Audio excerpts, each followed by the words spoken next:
My name is Mark, and you are joining us to find out about NIDA's Diploma of Stage and Screen Performance.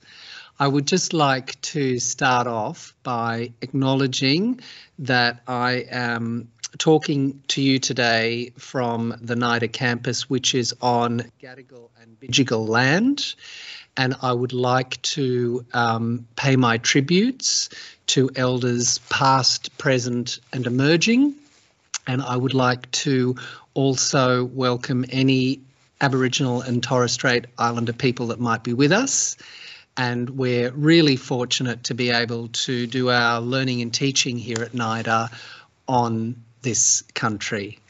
So welcome to you. We can't wait to find out a little bit about you and where you are and what your interests in our course might be. Next up, I would like to also welcome and introduce you to Monica Sayers. Monica is an actor who is also a regular tutor on this course. So I'm really happy that Monica is able to be with us for this session. Hello, Monica.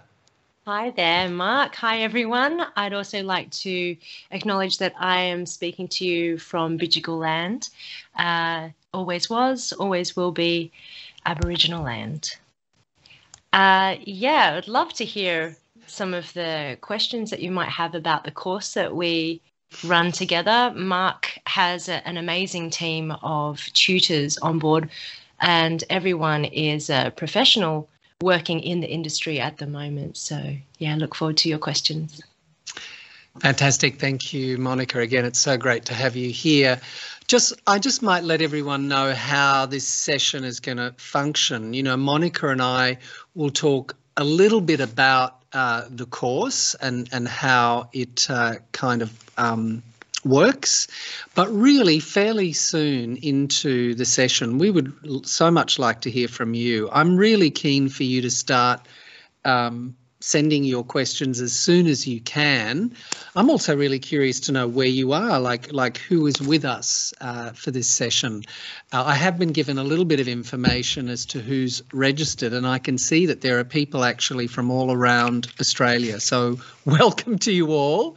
It's great that you're here, and I can see some of you have already started applying for the course, so you perhaps already know a little bit about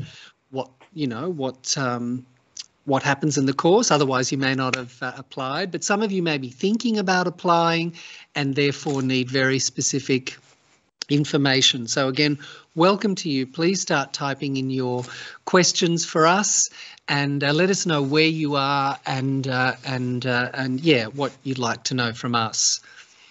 I might just talk for a couple of minutes about the broad picture about what this particular qualification looks like. And you probably know that the Diploma of Stage and Screen Performance is a year-long full-time course here at NIDA. There's a lot we can do in a year, and fundamentally we put you on stage and before the camera pretty much from your first week here at NIDA. So it's very much 50% stage, 50% screen, and we like to think that that makes the course really unique and quite unlike any other courses that are related to performance.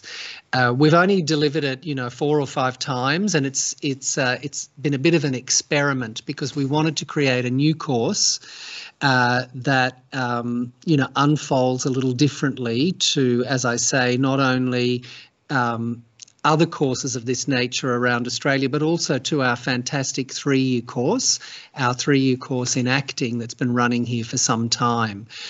We think it's really important to provide different opportunities for really talented people and different ways of learning and for different lengths of time. And we know from the students that we've had coming through the course that they've really been able to use this year-long diploma to really develop their skills and their passion and their talent. So we know it's working.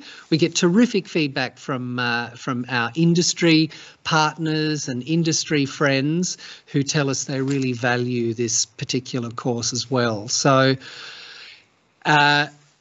in a snapshot, it's a year of investigating performance for stage and for screen. You do regularly voice classes, movement classes, scene work classes. You also get to do some creating of original materials. We think that's a really important part of the training, because we know lots of industry partners tell us that graduates who emerge with skills where they can be really creative and create original materials and tell their own stories is a big part of where the industry's going. So that is a really short summary of what the course is about. It culminates in a showcase where you get to perform in one of our theatres here at NIDA, and we also record screen materials that we send around to our industry partners and agents and producers and things like that too. So again, it's really that parallel live and recorded materials that we focus on in the year that you are here. Now, as I said, Monica is a regular teacher. We're so lucky to have Monica. We get her when Monica is not performing either herself in front of the camera or on stage. So Monica, I wondered if there's anything in my very brief overview as to how the course operates that you wanted to add in terms of a general snapshot as to how this course functions. Sure. I would say the things that we focus on, or particularly in my class, I teach yoga and voice work together. So yoga is part of the curriculum because not only is it helpful for your physical well-being, but also your mental well-being. And we can also tell stories in many different ways, not just through our words. So hopefully by the time you graduate, you're not just a talking head. And I hope you know what I mean by that, but there are times where you might notice when you're learning a script, you seem to be very involved in what it is that you're saying, and it's not that easy to embody what it is that you're saying. So hopefully in my class, you get to free up your body and learn to express yourself in other ways than just through your words, just through the thoughts, you know, hoping that the thoughts can be told all the way through your expression, your physical expression. So that's one part. And throughout the course as well, you're also learning about voice projection, diction, how words are used. There's other types of observation lessons or exercises that we work on as well. Mark and I have been talking about doing animal work and this other little exercise that we call rock stars, which I did when I was at NIDA, and it's a lot of fun. It's probably what you might expect, where you get to observe, you choose your own pop star, could be living or dead, and you want to emulate them as much as possible. And it's kind of like a mimicry, but it's really about finding the essence of that character and how you go about doing that. So it could be, you know, finding the gestures, finding their exact mannerisms, something that is idiosyncratic to that particular person. That's fantastic. I'm actually glad, Monica, you've raised those specific examples, because it just gives people an insight into some of the range of things that that we can cover, and this whole nature of being able to transform yourself into a character. We approach that through a whole range of means, because I think it's really important that you come away from a course like this armed with a whole lot of techniques to create and to be a performer. So we very much do what people might expect. You know, we really go through internal kind of processes and ways of creating a character, but there are also sometimes really external stimuli that we can also provide a kind of trigger point for creating characters. Now, I can see the questions are starting to come in really thick and fast, which is great. So I'll just say one more thing, and then I'm so happy to start answering your questions. The other unique thing to studying here at NIDA is that you get to be in a building with such a range of disciplines and such a range of people who are also investigating performance, because under this one roof we've got directors, designers, writers, props makers, costume makers, musical theatre people, you know, actors, performers. There's such a range of people, and what's very unique to NIDA is that we find ways that cohorts can collaborate with each other. And we think that is such a wonderful way to prepare you for, you know, work processes in the industry, because of course, once you are, you know, working professionally, you're collaborating with so many different kinds of people. So whilst it's true that if you're in this course, you're dedicating your time specifically to your discipline, we also find these opportunities where you can collaborate with other courses to have creative experiences. So I think that's pretty unique to NIDA. Oh, Monica, look at this. We've got questions coming in. Let me jump on a couple and maybe hand you a couple. Someone is curious as to how many people apply for this course. You know, we get hundreds of applications. Not sure how many we'll get this year. This is the first year that our director and CEO, Liz Hughes, has decided that there's no application fee. So it's going to be a different way of applying. So if some of you don't know, there is no application fee if you're interested in the course, so definitely give it a go. And in the past, as I said, we've had hundreds of applications, and the maximum we've ever taken is 24 students, and that's this year. That's the largest number we've taken. We won't take any more than that, because it's absolutely right that we create a community of people that can work together, and it's also absolutely right that we don't go over that 24 so that we can give you all the individual attention that you need. And Good. also for physical disciplined classes, it's easier for the teacher to be able to handle that many people. If you think about if you're doing acrobatics or even handstands in yoga, it's much easier for the teacher to be able to focus on a certain amount of people as opposed to having lots and lots of people. So that's another reason as well. Yeah, to keep it contained. Absolutely.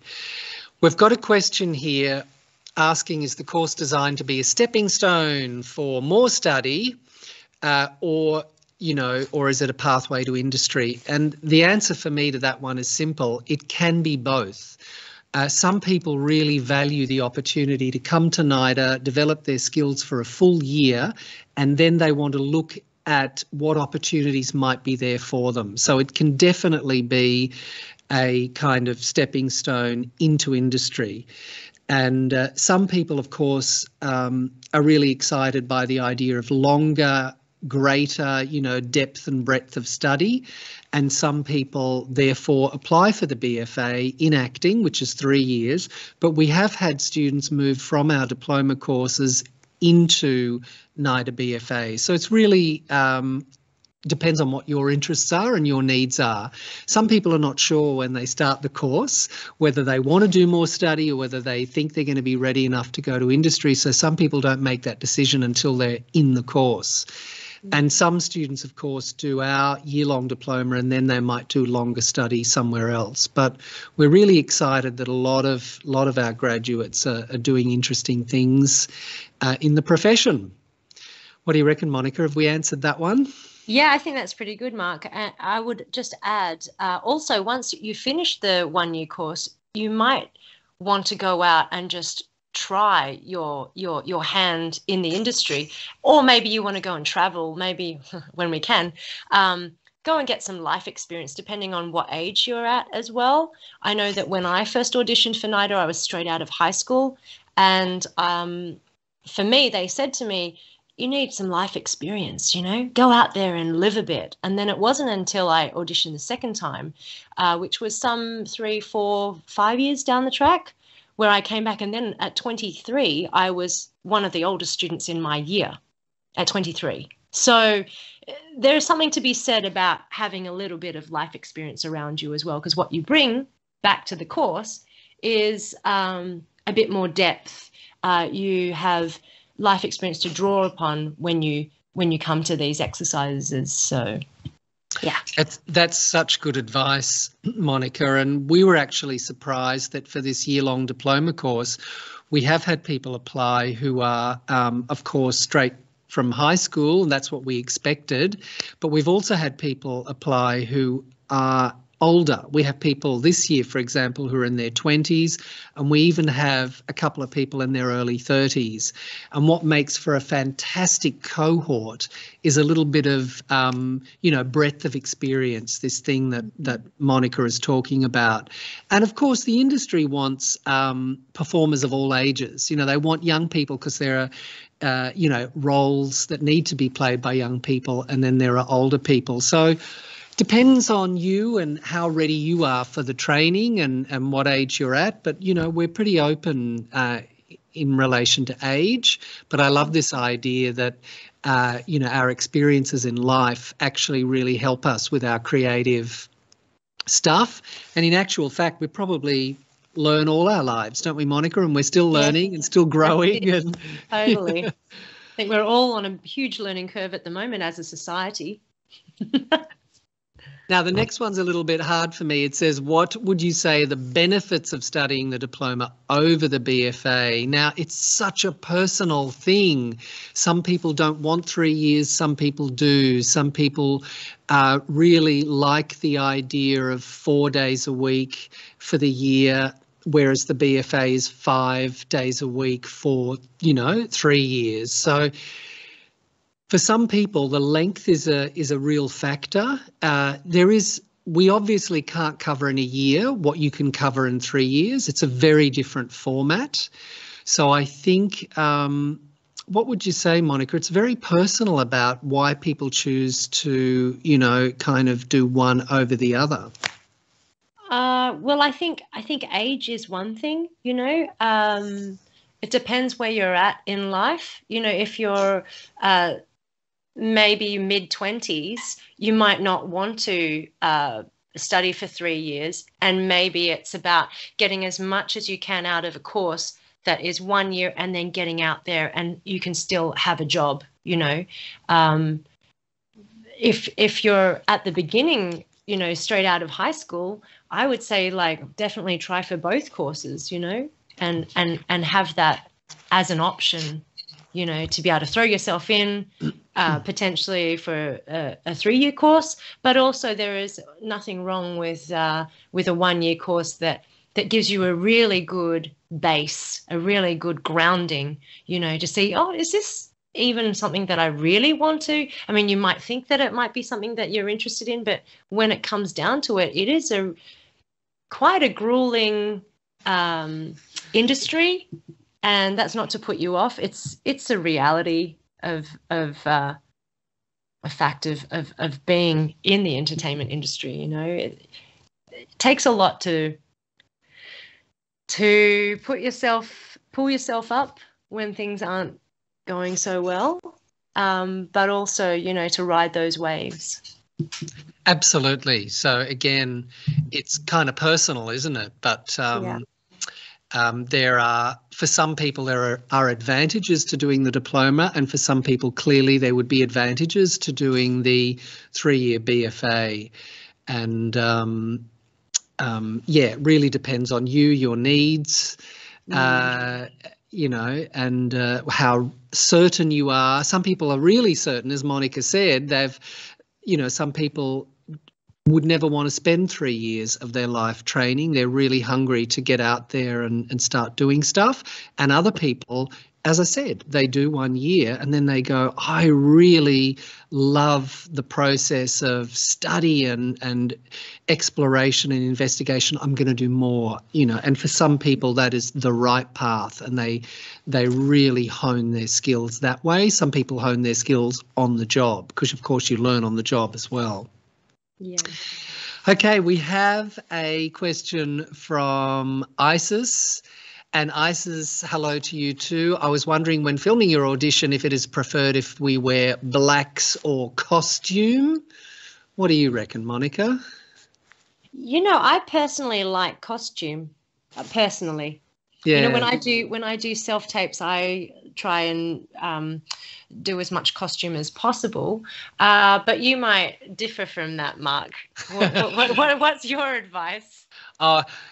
Isis, you may not be happy with my answer. I'm going to put it on to you and say whatever you feel is best for you. And I really mean that, because there's actually no rules. There's fewer rules these days than we had even a couple of years ago about the protocols for auditioning. We want you to present something to us that you feel good about, and if that means putting on a costume or not, that is so up to you. So, Isis, we leave it up to you. If you would like to wear costume, as Monica says, do it. And if you want to be kind of neutral and wear blacks, it's not going to advantage or disadvantage you. You've got to feel good about it. That's really good advice, I think. Whatever you feel good in. Yeah. Okay, also related to auditions, and we did expect that probably people are curious to know how they work. Can the selection of monologues come from a movie, series or play, or is it strictly from plays? I am so glad, Anonymous, that you asked that, because it's a pretty fundamental question.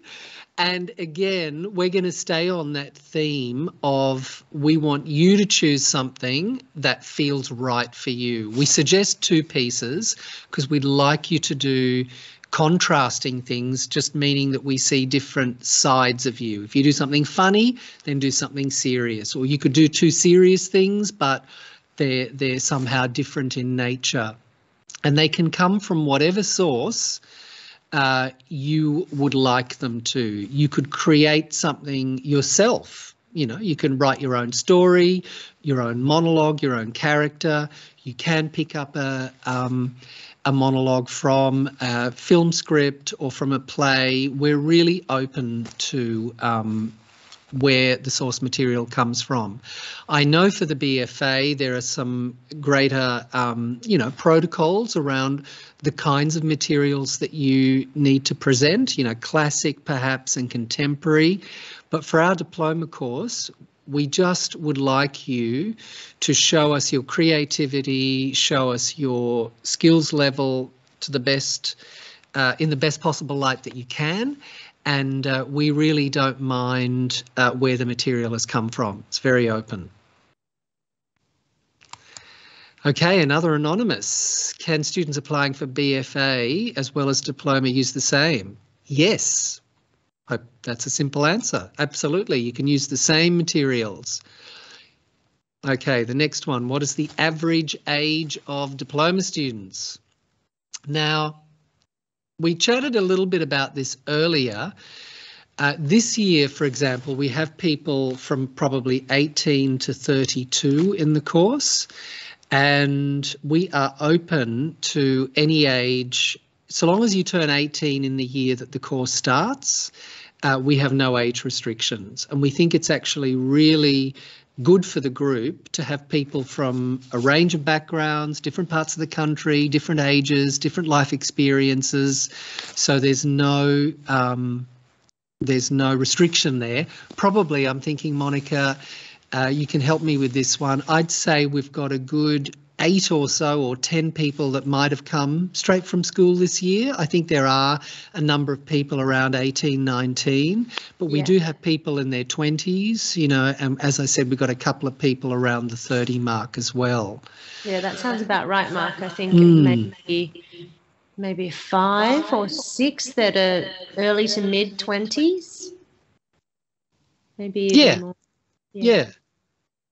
It's fantastic, you know, that the course is attracting people from a bit of an age range, because when you go into the workplace, you're working with people of a range of ages and experiences, of course, and a lot of us who are very passionate and interested in performance when we're young and in high school, we've probably only had experiences with people of a similar age, not necessarily, but probably. And I think sometimes it's really liberating to be in a community, you know, a cohort of other students where the experiences, the life experiences are quite diverse. Yes, also you can learn a lot from someone just by watching what they do from what they've experienced already. So not necessarily you in the doing, but you in the observing as well. Ben, who is looking after us, has just come to the computer. Is everything okay? Yeah, that's fine. That's good. What types of audition monologues would you like to see? I think we kind of answered that. We are really open to whatever you would like to perform for us. We want to meet you, your creativity. We want you to entertain us, excite us, thrill us, scare us. There's no restriction for the Diploma of Stage and Screen Performance. You don't have to just choose very particular kinds of materials from plays or screenplays. You do something that, you know, excites you and shows your creativity, and we're going to really enjoy seeing that. Okay, Isis, is this your second one? When applying, there is a question that asks for previous NIDA courses. What does that mean? Thank you, Isis, again, for such a specific question. That question in the application is really just for our information. We're always curious to know, have people done courses with NIDA, say, through NIDA Open? And a lot of you may know, or maybe not know, that we have these fantastic short courses. We have a wonderful, rich short course program called NIDA Open, and it's really helpful for us to know if you've done a NIDA short course, or maybe you have done another NIDA course.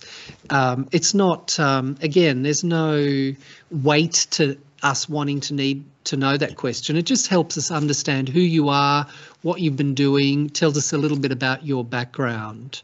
So if you have, let us know, and if not, there's absolutely no issue. Now, Monica, what do you reckon? Have we answered this one? Are you guys at NIDA interested in, it's from Anonymous, taking 18-year-olds, or are you more interested in older applicants? As we've said, we're interested in anyone over the age of 18. So show us what you got. Yeah, absolutely. Stories are told by people of a range of ages, of course. Someone says, I see the course runs for 4 days a week. Yes. Do you find students are able to cope with working on the others? That's a good question. And I can jump straight on that and say the reason we decided to have face-to-face 4 days a week and not 5 was to give students in this course the opportunity to have some casual or part-time work. So indeed, some people do hold down, you know, shifts in wherever, libraries, cafes. This year, actually, in the course, we've got someone who is a doctor. Would you believe that, Monica? You know who that is? No, I don't. So Jonathan is a general practitioner, and when he's not doing his classes for 4 days a week, he goes back into his practice and he works. So it's important for some people to actually use 1 or 2 days a week to earn some money so that they can live.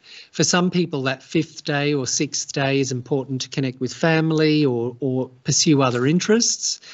And we find that the homework and the preparation, you can manage that in those 3 days you're not at NIDA. You can do all your preparation and you can still do some casual work. We find that is students' experience, and it's exactly why we've organised it that way. Okay, do you want to do the next one, Monica? Can you see it? I'll read out the question. So thanks, Anonymous. For the audition video, do we record the two videos into one, as in straight after the first monologue, we get into the second, or do we film the videos separately? Well, I think it depends on you, actually. I was watching a lot of the videos for last year's auditions for the BFA course, and they did particularly want the two monologues, one right after the other, and that was, one was close up and then one was full body shot. It's a little bit hard when you're filming it by yourself, though. So I think really at the end of the day, it's up to you. You can film them separately and then join them together. You can edit them, join them together.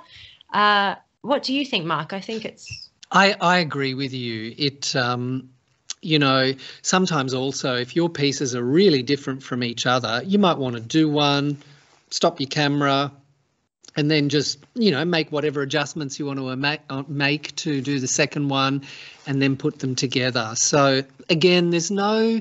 It's not going to advantage you or disadvantage you for this audition process if you did that. If you did them separately and put them together, or you just did them, you know, you did one, you turned around and you were someone else. If that's what you want to do, that's great too.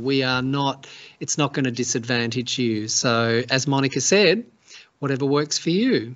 Yeah, I think at the end of the day, the way to see these auditions, these self-tapes, is really just to show yourself in your best light. Choose a piece that really shows off all that you can do in the best way that you can tell a story, and do it in a way that really empowers you.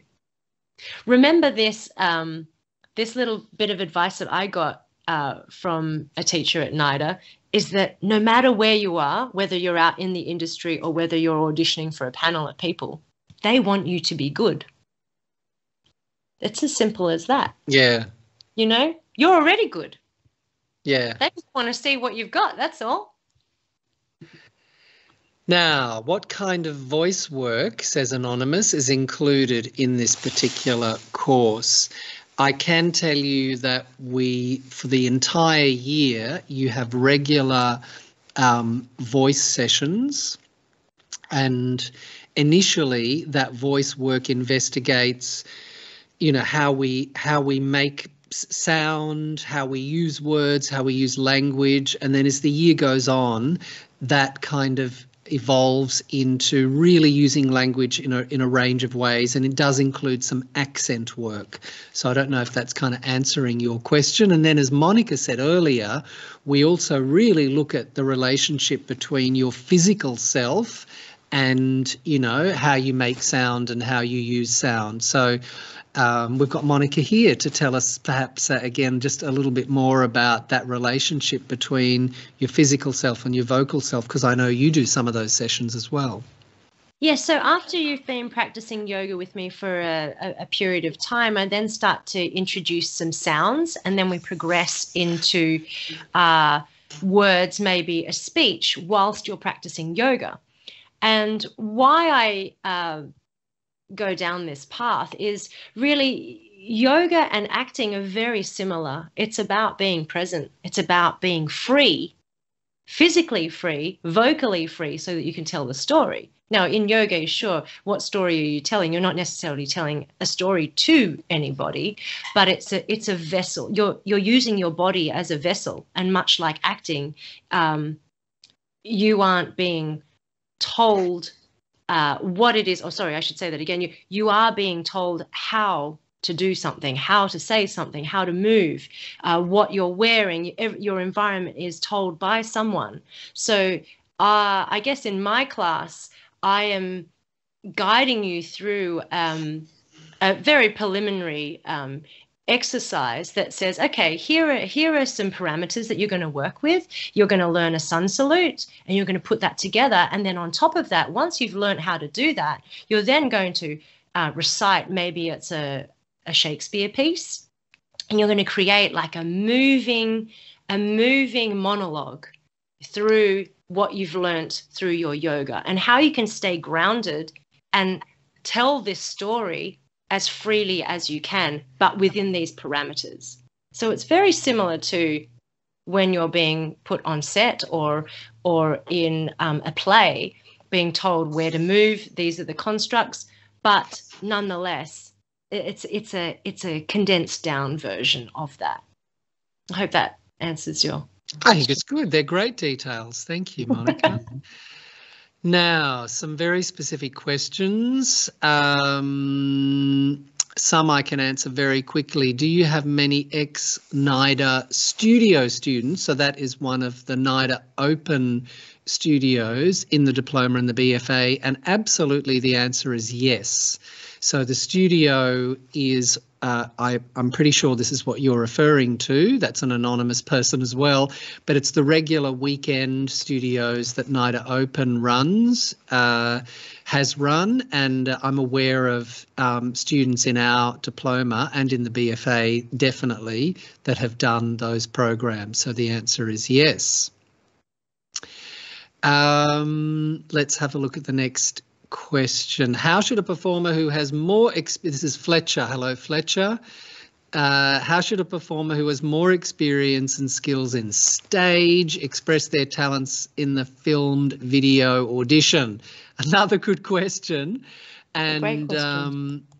I'm going to start off answering that one by saying each of the applications is seen by a number of people. Let me also just let everyone know that it's not one person, two people, it's several people. So we really do things as a team here at NIDA, and a range of people have a look at the work that you submit.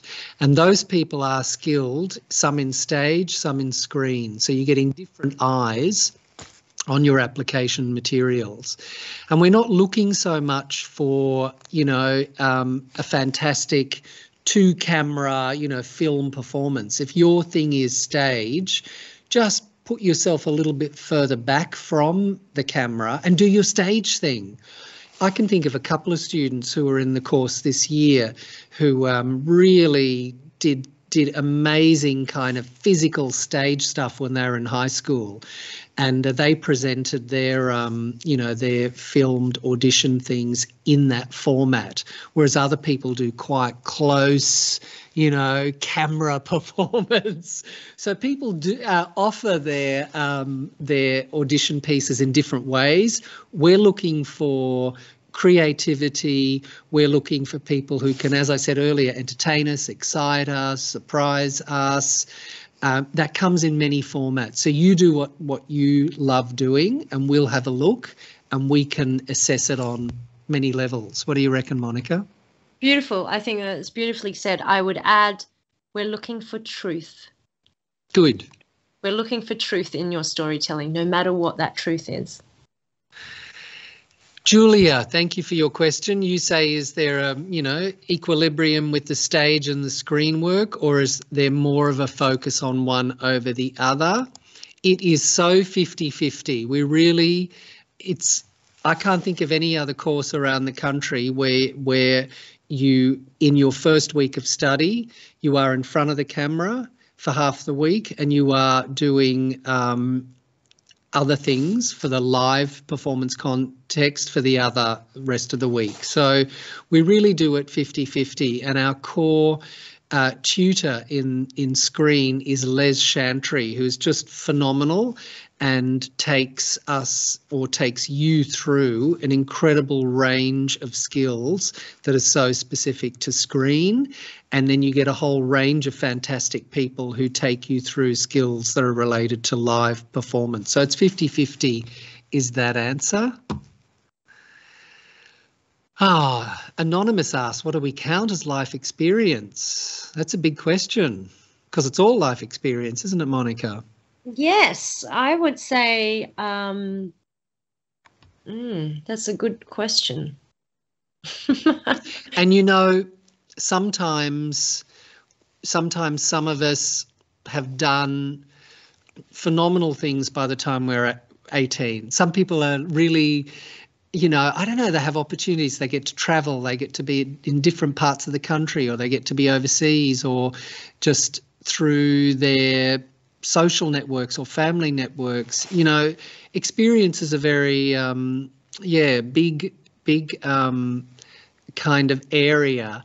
But in truth, even by the time you are 17 or 18, you will have had significant experiences, life experiences. So maybe I think Monica's point earlier about it's good to go out and get life experience.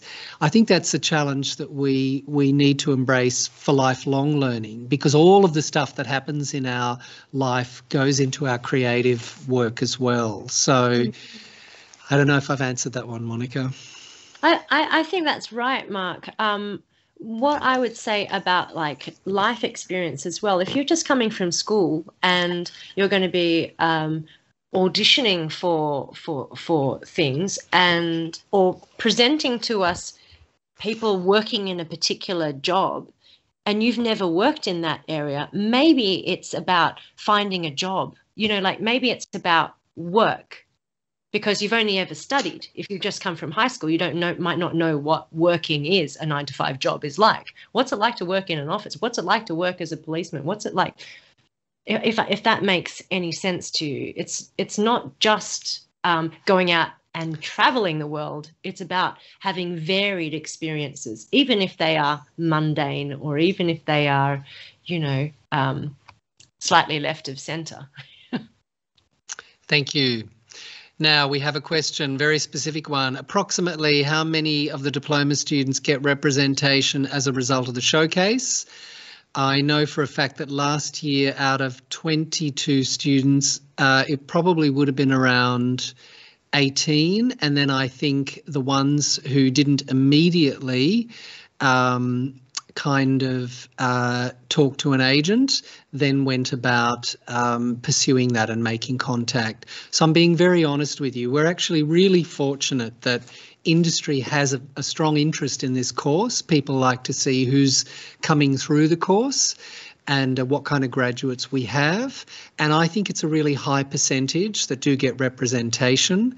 But we do a subject called professional practices when you do this course that prepares you for all kinds of outcomes and prepares you for next steps. Because sometimes if you put all your eggs in that, I've just got to get an agent basket, it's not necessarily the right path for you anyway. There are really many ways to take next steps into the industry. But in short, you know, we get a lot of agents interested in who's coming through this course. So the other thing to keep in mind as well, if you don't mind me jumping in, Mark, is that just because you get offered a position with a representation by an agent straight away, it's about creating a relationship with that person. And if you don't feel that a good vibe from them, or it might not be the right fit. I mean, in my career, I've had 5 agents, you know, I'm currently on my 5th one. And I would say that this current agent, I have definitely got the best relationship with, even though they're in another city.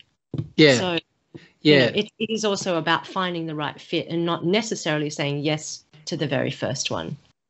No, it's good you say that. Again, as I said earlier, we've got classes called professional practice. We do bring agents into the building. They talk to us. They talk to us about how those relationships work. So there's quite a lot to learn in that area as well. Isis, hello again. How long should the answers be to the application questions? Look, I think like anything in life, you know, get to the point. But, you know, if you've done a lot of stuff and you want to tell us about it, we're really happy to know. So we'll let you decide how long those answers should be. But, yeah, if you can be succinct, that's not a bad thing either. If you're new to acting and don't have much previous experience, will that limit your chance of being accepted into the course? I'd say not necessarily. What do you reckon, Monica? No, I think, as we said earlier, it's just about how you want to show yourself in the best light. You know, so find a piece that really speaks to you. What is it that you want to tell us? Yeah. Now, someone is asking a question which is actually for the BFA. They wanted to know if they could put their pieces together. I'm pretty sure that you can edit them together. You don't have to do them in one take. But, you know, go to the NIDA website tab to do specifically with the BFA and have another look there. But I don't think there's going to be any issue if you put your pieces together into one video. There's a question here about, do the angles matter when shooting the video, for example, if I don't have enough room for the long shot? I don't think it matters so much, so long as we can see you clearly. Yeah, I know. We got to see you. We got to hear you. We're really interested in, as I said, you performing to us. So whatever way you can do that, you do that. I don't think it's about angles or anything like that. And also, I would just say, if you get caught up in props, maybe it's about less. You know, sometimes we can get a bit bogged down with like, oh, we have to do all these things and show how multi-talented we are by, you know, I've got to do this and I've got to do this and I have to do this. But that might be detracting from what it is that you're trying to say to us. So maybe less is more. Now, a couple of questions have come through about callbacks. Indeed, we can't wait to see the videos. We're always excited about who might be in the course. As we said earlier, from hundreds of applications, we can only take a maximum of, say, 24 each year. So our process is we look at all the videos, and our thinking is really who might benefit most from the course as we know it. So we reduce, you know, from however many we get in to a smaller number that we then traditionally we call it a callback, and we meet you either at NIDA or maybe, you know, traditionally we've gone to Melbourne or Brisbane and we meet people for callbacks there. I have to be very honest and say we don't know if we can do that this year. Of course, you know, where we are, we've just had the COVID-19 lockdown extended by another 4 weeks. We don't know where Australia will be, you know, when we get around to needing to do callbacks. So we might do them this year again online. We did do some callbacks last year online and it worked really well. And in the course this year, we've got students that we met face to face and we've got students that we only ever met online. So we spend then time with you online to do some impro, maybe to have another look at the pieces that you did, to have a chat with you. So if we're able to see you for a callback, then we get you more information as to how to prepare for that. But we really try and see as many people as possible for the callback because we realise that doing stuff just by audition video maybe, you know, is not everything that we can, you know, need to see from you. So I hope that answers that question. Do you think I did, Monica? Yeah, I think you did a great job. Okay, somebody anonymous is asking what is the balance between practical and theory. This is a really practical course. I can just say that at the outset. It's a doing course. Theory kind of is woven into practical, you know, exercises and the tasks. Let's say it's task driven. Because it's a diploma level qualification, there are some knowledge areas that we need to develop. So it's about developing your skills and your knowledge, and sometimes the knowledge needs to be tested through some short answer questionnaires or through 1 or 2 assignments. But unlike a Bachelor of Dramatic Art or Bachelor of Fine Art or a Bachelor of Arts, we don't consider this an academic course in the sense that you have to do research and a lot of assignments. It's very much a hands-on practical course. Isis is back. Hello, Isis. Thank you for all your questions. Yeah, they're great. I think it might even be the last one. And how does the course work during lockdown?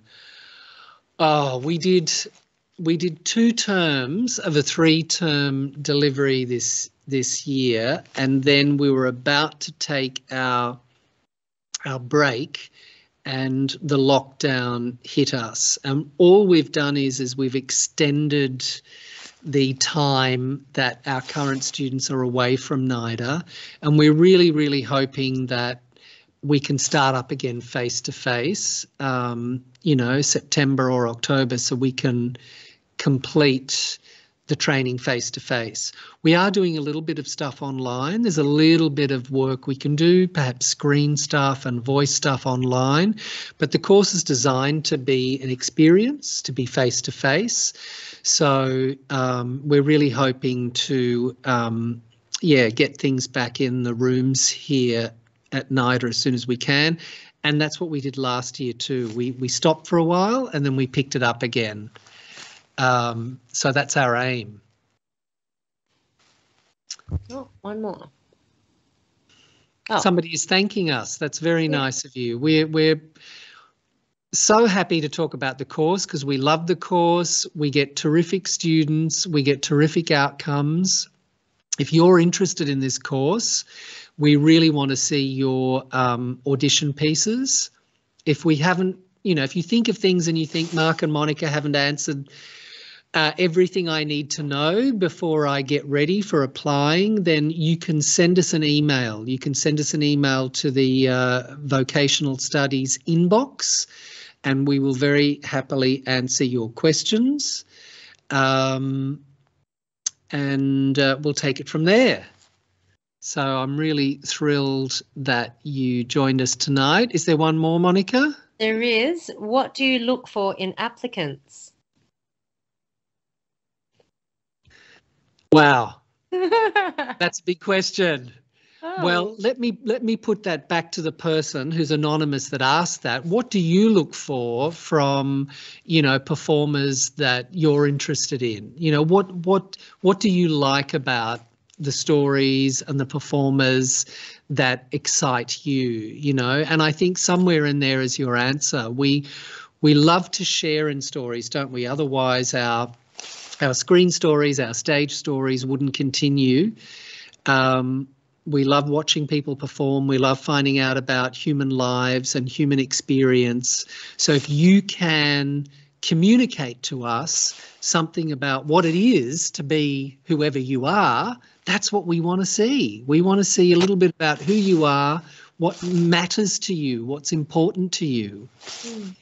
And that is echoed through what pieces you choose and how you decide to express yourself. So whether it be, Mark mentioned to me earlier, if you want to do a physical piece, maybe there's lots of movement in your piece. Maybe it's slam poetry, however it is that you want to present, it says a lot about who you are as an artist. So think about that. It's not just, and that's what I was saying before, it's not just about you being a talking head, and thinking, oh, I'm going to try and second guess what it is that they want. They want me to do a Shakespeare piece and they want me to do something contemporary. It really is up for grabs how you want to present yourself. Yeah. And we really want a range of, interests and backgrounds and styles in the classroom. So we're hoping some of you are really good physical performers and some of you love words and just do stuff with words. But as Monica's saying, it doesn't have to be one or the other. There's no absolute here. It is about finding different ways to do your thing, to perform. So there's no hard and fast rules. And at the end of the day, I think at this early stage, it's about you showing as much as you can about who you are, what elements you have. So maybe it's singing, or maybe it's, I don't know, maybe there's a bit in there you want to tap dance, or who knows, That's right. A little bit of everything. But it's about you taking risks as well, being open, being vulnerable, showing us what you have, being strong, all the things. Show us the rainbow and not just the black and white. Yeah. And last thing, Monica, because we are running out of time, I'm going to say to everybody, please have fun. Have fun with your audition pieces and just enjoy, doing your thing. And we really can't wait to see you through your audition videos. Thank you so much. Thanks, everyone. Thanks for joining in, and we look forward to seeing you, hopefully, as I said, with your audition stuff. Bye. Bye.